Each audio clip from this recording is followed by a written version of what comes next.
Bismillahirrahmanirrahim.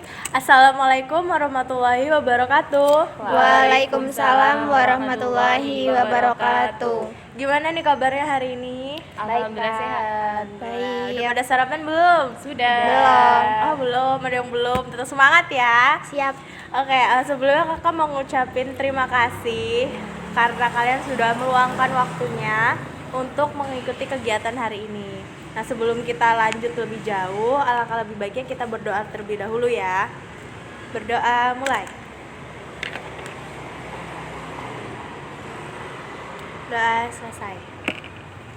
Oke, kakak udah tahu nih di sini kalian pasti udah saling kenal ya. Tapi alangkah lebih baiknya jika kita perkenalan lagi supaya kita lebih mengenal lebih dalam lagi nih satu sama lain. Boleh? Boleh. Nah, jadi nanti selain memperkenalkan diri kita sendiri, kita juga memperkenalkan teman-teman kita yang ada di samping kanan ataupun kiri kita atau depannya. Oke? Oke. Dimulai dari kakak, terus nanti ke arah kanan ya. Ya. Oke. Perkenalkan, nama kakak Dita, dan di sebelah kiri kakak ada Acuy, dan di sebelah kanan kakak ada Dia. Ya, perkenalkan nama saya Dia. Di sebelah kanan saya ada Wulan, di sebelah kiri saya ada Kak Dita, sama depan saya ada Asli. Ya. Perkenalkan, nama saya Wulan. Samping kiri saya ada Dia, samping kiri saya ada Dita, dan depan saya ada Culi. Ya. Perkenalkan, nama saya Aci dan samping kanan saya ada Dita, ada Dia dan ada Wulan. Oke, tepuk tangan dong buat kita semua. Sebelum kita lebih lanjut nih, kalian ada yang tahu nggak sih apa itu bimbingan konseling kelompok? Belum. Belum tahu. Belum? Kayak kakak jelasin dikit ya. Jadi bimbingan konseling kelompok itu merupakan suatu layanan yang diberikan oleh konselor ataupun guru BK, baik itu untuk menyelesaikan atau membahas suatu permasalahan yang diselesaikan melalui dinamika kelompok. Nah, biasanya dalam konseling kelompok ini ada beberapa asas yang kita pegang. Nah, pada pertemuan kali ini itu ada 3 asas yang kita pegang, yaitu diantaranya ada asas kerahasiaan, kesukarelaan, dan keterbukaan. Jadi asas kerahasiaannya adalah apapun yang kita bahas hari ini itu cukup kita aja yang tahu. Jadi orang-orang yang di luar kelompok ini nggak boleh tahu ya. Ya. Terus ada asas kesukarelaan. Jadi kalian datang ke kegiatan kita hari ini nih atas tanpa paksaan ya. Jadi Iya. sukarela untuk datang sendiri. Dan yang terakhir adalah asas keterbukaan. Jadi kakak mau di sini kalian terbuka, baik itu menyampaikan pendapat atau misalnya kalian ingin bertanya, pokoknya terbuka aja ya. Oke, dan pada konseling hari ini kita akan membahas satu permasalahan, satu topik terkait pengendalian emosi. Oke? Boleh? Dan juga kegiatan ini itu berlangsung hanya 1 kali pertemuan aja, 1 sesi aja, durasinya 45 menit. Setuju? Setuju. Nah, sebelum kita masuk ke materi kita nih, materi inti, kakak mau ngasih games. Jadi kakak ada games, namanya adalah game fokus, dimana kalian mendengarkan dan melihat kakak. Jadi kalian misalnya kakak bilang pegang hidung, maka kalian harus pegang hidung. Tapi tetap fokus ke kakak ya. Iya Kak? Ya. Oke, bisa kita mulai? Bisa. Kita coba ya. Kalau kakak bilang pegang telinga, harus cepet ya. Oke. Oke. Lebih fokus lagi. Kita coba ya. Kalau kakak bilang dahi, kurang cepet nih, harus cepet dong. Oke, kalau kakak bilang pegang mata, hidung, telinga. Oke, pada fokus ya hari ini. Iya dong, Kak. Nah, tepuk tangan dulu buat kita semua. Oke, udah fokus? Udah fokus? Udah. Oke, kita masuk ke kegiatan kita sekarang. Nah, kakak mau jelasin sedikit rules atau tahapan kegiatannya. Jadi nanti pertama kakak akan mengajukan beberapa pertanyaan. Nanti kalian boleh jawab dulu pertanyaannya. Setelahnya masing-masing dari kalian mempresentasikannya. Oke, dan yang lain boleh memberi tanggapan ataupun sanggahan. Bisa? Bisa. Oke. Kita mulai ya untuk soal yang pertama, pertanyaan pertama. Itu kalian bisa jelaskan apa itu emosi. Oke.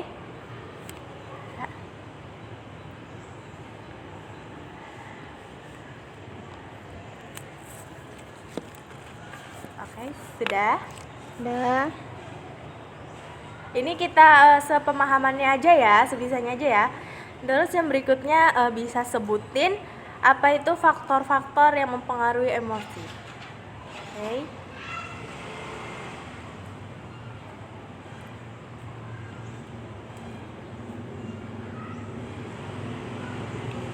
Sudah? Sudah. Yang ketiga itu kalian bisa sebutkan apa itu macam-macam emosi. Ada apa aja sih emosi?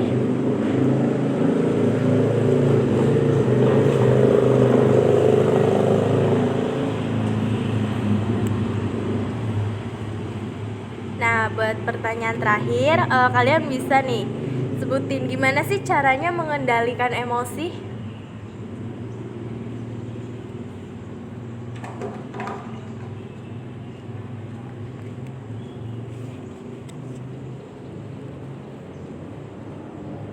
Sudah? Sudah. Oke, udah semua nih. Udah. Nah, kalau sudah berarti sekarang kita masuk ke kegiatan menyampaikan pendapat kita nih. Ada yang mau itu menjawab pertanyaan nomor 1? Aku Kak. Oke, coba dong Acuy bisa jelasin nih apa sih emosi itu? Kalau menurut saya emosi itu suatu perasaan yang harus diungkapkan. Mungkin yang lain ada mau nambahin? Aku. Gimana? Menurut saya emosi itu reaksi setelah suatu hal terjadi pada diri kita. Oke, jadi reaksi kita ya terhadap apa yang terjadi pada diri. Iya. Oke. Mungkin ada yang mau jawab pertanyaan yang kedua? Boleh? Aku. Oke, boleh. Dia mau jawab faktor yang mempengaruhi emosi. Ada apa aja sih? Faktor lingkungan, faktor dari dalam diri kita sendiri, faktor keluarga. Ada yang mau nambahin yang lain? Atau memberi sanggahan? Sama sih Pak, Kak, kebanyakan kayak gitu. Sama ya? Sama. Oke, yang berikutnya nih, ada yang mau nyebutin macam-macam emosi apa aja? Boleh? Boleh? Macam-macam emosi itu yang pertama marah, mudah tersinggung. Sudah tuh. Oke, yang lain mungkin? Ada tambahan Kak, Ya? senang sama sedih. Oke, cukup nih? Cukup.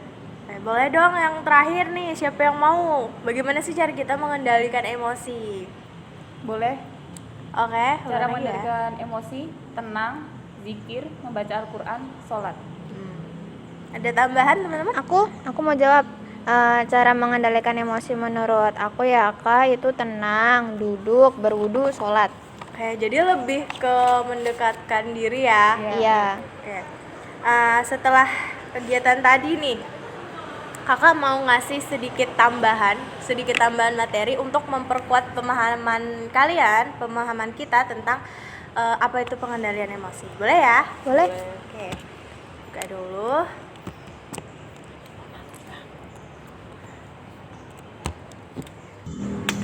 Oke.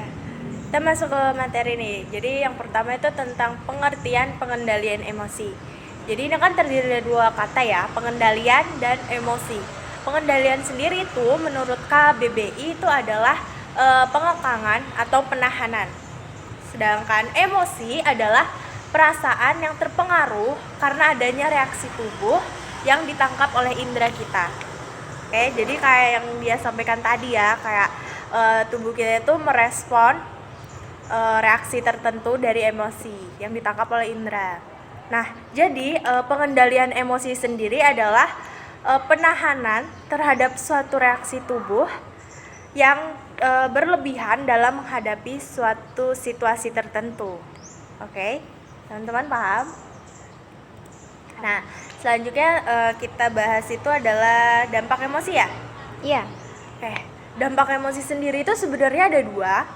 Yang pertama itu ada dampak positif dan ada pula dampak negatif. Oke?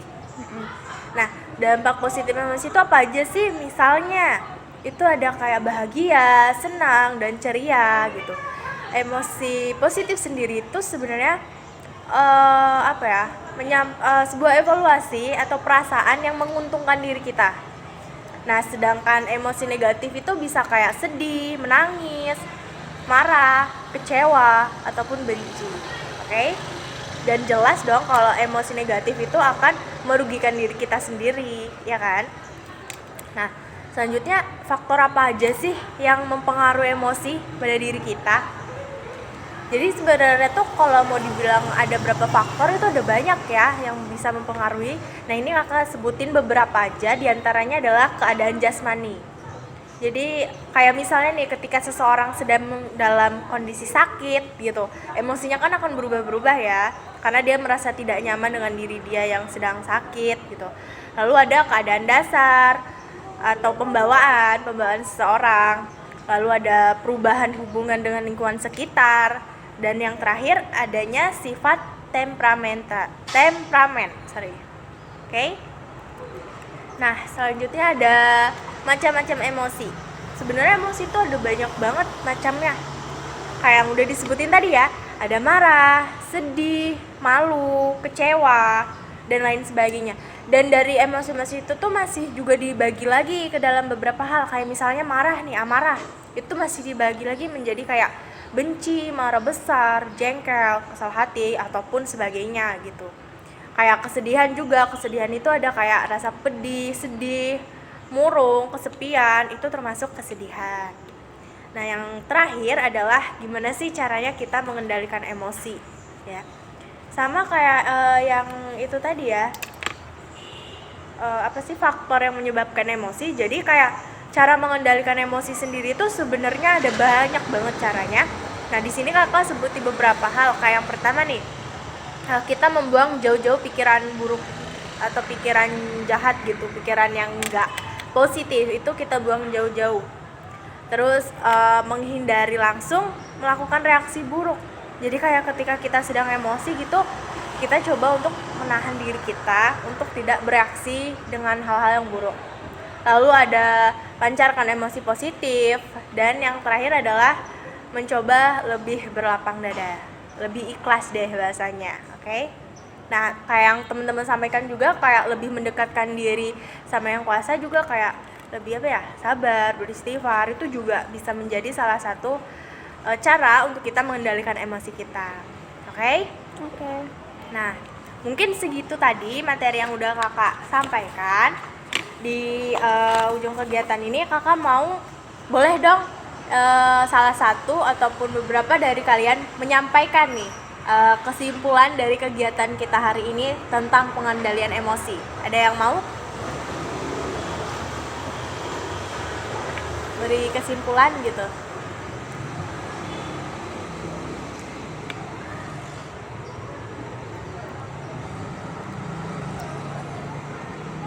Kesimpulannya kalau menurut saya buat kita setelah pembelajaran ini makin melatih diri biar nggak terpancing emosinya dalam keadaan dan situasi apapun, terus selalu sabar, terus jadi mendekatkan diri kita juga pada Allah Subhanahu wa Ta'ala yang Maha Kuasa gitu. Mungkin yang lain mau ngasih kesimpulan atau tambahan dari kegiatan kita nanti tadi ini, apa sih yang bisa didapatkan gitu? Kalau saya sih kayak lebih baik mengutarakan suatu emosi tersebut dan tahu tempat di mana mengutarakannya. Oke, jadi lebih paham ya gimana kita harus marah itu, bagaimana cara kita kontrol marah kita ya. Iya. Udah lebih paham ya. Udah Cukup? Boleh mau nambahin? Udah. Oke, terima kasih buat teman-teman. Sekali lagi terima kasih yang udah meluangkan waktunya, yang udah mengikuti kegiatan ini. Semoga bermanfaat. Mungkin kalau ada salah-salah kata ataupun kekurangan, kakak mohon maaf lebih dan kurang. Wassalamualaikum warahmatullahi wabarakatuh. Waalaikumsalam warahmatullahi wabarakatuh.